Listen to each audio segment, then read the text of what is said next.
ফালান তাজিদ লাহু ওয়ালিয়াম মুরশিদা। আল্লাহ বলেন, যারা এখনো পর্যন্ত মুর্শিদ ধরতে পারে নাই তারা গুমরাহ, যাদের মুর্শিদ নাই তারা কি গুমরাহ, মানে পথভ্রষ্ট। আসসালামু আলাইকুম। একজন আলিম সূরা কাহফের 17 নম্বর আয়াতের একটি অংশ পাঠ করে আপনাদেরকে মানে করে শোনালেন। কিছু বুঝতে পারলেন? চলুন একবার আর দেখি কি বলেন ওখানে, তারপরে বাকি আলোচনাটা। ফালান তাজিদ লাহু ওয়ালিয়াম মুরশিদা।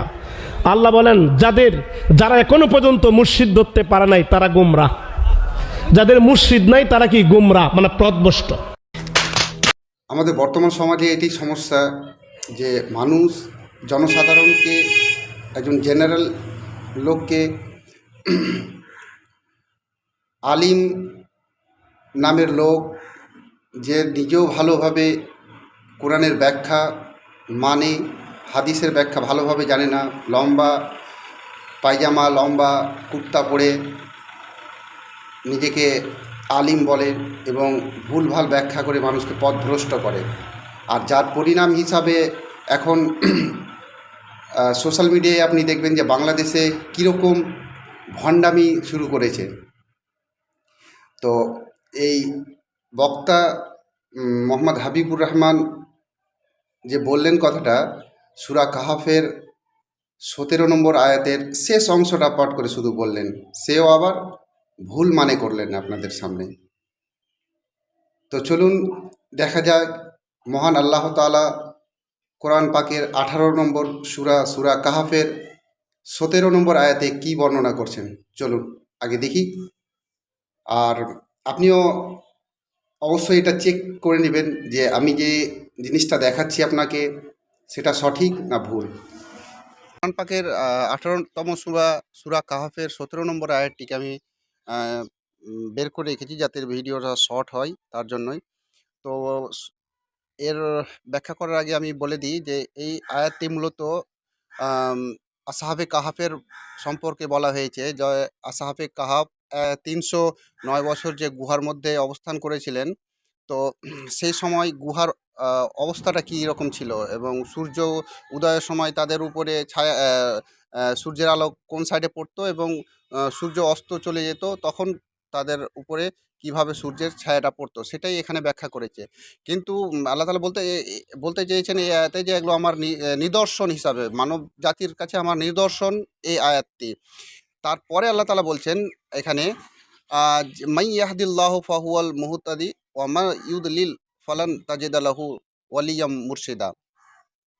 কিন্তু এ আলিম যিনার আপনি ভিডিও দেখলেন, ইনি সম্পূর্ণটা এখানে পড়েননি, শুধু ফালান তাজিদা লাহু ওয়ালিয়াম মুরশিদা, ওয়া মাই ইউদলিল ফালান তাজিদা লাহু ওয়ালিয়াম মুরশিদা, এইটুকুই পাঠ করেছে। তার আগে যদি একটু পড়তো তাহলে হয়তো ব্যাপারটা আরও ভালো হতো। এখানে বলছে আল্লাহ তাআলা যে মাই ইয়াহদিল্লাহু ফাহুয়াল মুহতাদি ওয়া মাই ইউদলিল ফালান তাজিদা লাহু ওয়ালিয়াম মুরশিদা। চলেন আমি একটু মার্ক করে দিই, জায়গাটা আপনি বুঝতে পারবেন। এখান থেকে মাই ইয়াহদিল্লাহ, সরি, এখান থেকে এই পর্যন্ত ফালান তাজিদা লাহু ওয়ালিয়াম মুরশিদা। তো এর মানে আপনি দেখেন নিচে বাংলায় করা আছে যেন সবাই বুঝতে পারে, এই জন্য আমি বাংলা অর্থ বের করেছি। এখান থেকে আল্লাহ তাআলা বলছেন, যাকে সৎ পথে চালান, মানে আল্লাহ যাকে সৎ পথে চালান তিনি সৎ পথ প্রাপ্ত, এবং তিনি মানে আল্লাহ যাকে পথভ্রষ্ট করেন আপনারা কখনো তার জন্য পথ প্রদর্শনকারী ও সাহায্যকারী পাবেন না। এখানে ওয়ালিয়াম কথাটির অর্থ হলো, ওয়ালি কথাটির অর্থ হলো পথ প্রদর্শনকারী, আর মুর্শিদ কথাটির অর্থ হলো, মুর্শিদা যে শব্দটা ব্যবহার করে তার অর্থ হলো সাহায্যকারী। কিন্তু এখানে সে ভণ্ড আলিম এজেন্ট যে হিসাবে কাজ করছে, সে এমনভাবে মানে করলো যে একজন সাধারণ পাবলিক যে কোরআন এবং হাদিসের কোনো জ্ঞান রাখে না, সে তো এক বাক্যেই বুঝে যাবে যে হ্যাঁ কোরআনের হাওয়ালা দিয়েছে অবশ্যই সঠিক হবে।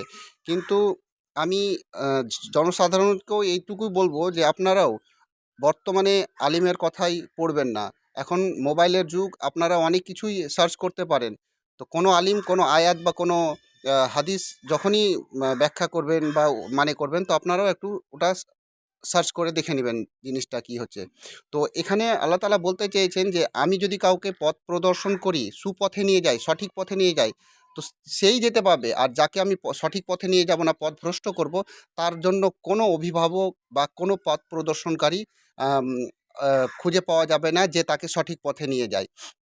এটা আমাদের জন্য একটা বড় শিক্ষণীয় বিষয় যে আমরা বর্তমানে আল্লাহ এবং রসুলকে বাদ দিয়ে যে আরও অন্য কারো অ উপাস আ অ অনুসরণে আসার চেষ্টা করি জান্নাত পাওয়ার জন্য, সে থেকে বাঁচার জন্যই আল্লাহ তাআলা এটা একটা বড় আয়াত হিসাবে আপনি দেখতে পারেন। তো আশা করি আপনি ভিডিওটা দেখলেন। আর কোনো যদি সন্দেহ থেকে থাকে তাহলে এখন টেকনোলজির যুগ, আপনার হাতেও মোবাইল আছে, আপনিও গুগলে গিয়ে সার্চ করতে পারবেন। মোবাইল এমনই একটা জিনিস যে যারা অশিক্ষিত তারাও ব্যবহার করতে পারে, অনেক কিছু সার্চ করতে পারে কি বলে ভয়েস সার্চের মাধ্যমে। তো ভয়েস সার্চ করেও আপনি দেখতে পারবেন। জাস্ট এইটুকুই বলবেন সূরা কাহফের 17 নম্বর আয়াত বাংলা অনুবাদ সহ, দেখবেন আপনাকে শুনিয়ে দেবে। আপনি যদি পড়তেও না পারেন তাহলে ওখানে স্পিকার সিস্টেম করা আছে, স্পিকারেই আপনাকে শুনিয়ে দেবে যে কী বলছে ওখানে মানে সহ। তো আমার বলার উদ্দেশ্য এইটুকুই যে এই সমস্ত আলিম আল্লাহই ভালো জানেন যে এরা কতদূর কীভাবে লেখাপড়া করেছেন, আদেও লেখাপড়া করেছেন না শুধু গেট আপ নিয়ে ঘোরাঘুরি করছে মার্কেটে আর কোরআন এবং হাদিসের ভুল ব্যাখ্যা করে বেড়াচ্ছে যাতে মানুষ সুপথে না এসে পথভ্রষ্ট হয়ে যায়। আর অনেকটা আমার মনে হয় এরকমও যে বর্তমানে যেমন ভণ্ড পীরদের অভাব নেই, সেরকম সেই ভণ্ড পীরদের দালাল হিসাবে এই সমস্ত আলেম মার্কেটে ছড়িয়েছে যে মানুষ যেন ওই ভণ্ড পীরদের পিছনেই ঘোরাফেরা করে, আল্লাহ এবং রাসূলের পথ থেকে দূরে সরে যায়। আমার কথাগুলো একটু মনে হয় কড়া হয়ে যাচ্ছে। তো আমি আলেমের এই মানে এবং ব্যাখ্যা শুনেই আমারও একটু খারাপ লেগেছিল, কারণ কোরআনের আয়াতকে কীভাবে সে ভুল ব্যাখ্যা ভুল মানে করে মানুষের সামনে পেশ করতে পারে। তো প্লিজ নেক্সট টাইম আপনি কোনো আলিমের কোনো কোরআন এবং হাদিস থেকে উদ্ধৃতি শুনতে গেলেই সেটাকে আপনিও একটু সার্চ করে নেওয়ার চেষ্টা করবেন, কারণ বর্তমান খুব খারাপ পর্যায়ে পৌঁছেছে, দাজ্জাল আসার সময় নিকটবর্তী, তাই এখন পথভ্রষ্টের দিকেই মানুষ বেশি যাবে। আল্লাহ যেন সবাইকে ভালো রাখে এবং আমাকেও। আর দোয়া করবেন যেন আমি এই ধরনের আলিম যারা সমাজে ভুল ছড়িয়ে বেড়াচ্ছে তাদের নিয়ে আমি ভিডিও তৈরি করতে পারি এবং আপনাদেরকে সঠিক কিছু জানাতে পারি।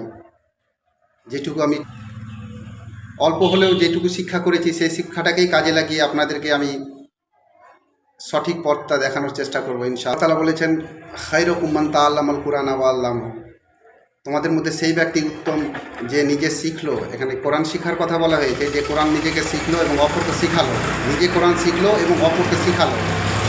তো আশা করি আমার এই ভিডিওতে কিছু না হলেও সূরা কাহফের 17 নম্বর আয়াতটার সম্পর্কে আপনারা ভালোভাবেই অবগত হয়ে গেলেন, যতটা একজন আলিম অবগত থাকেন।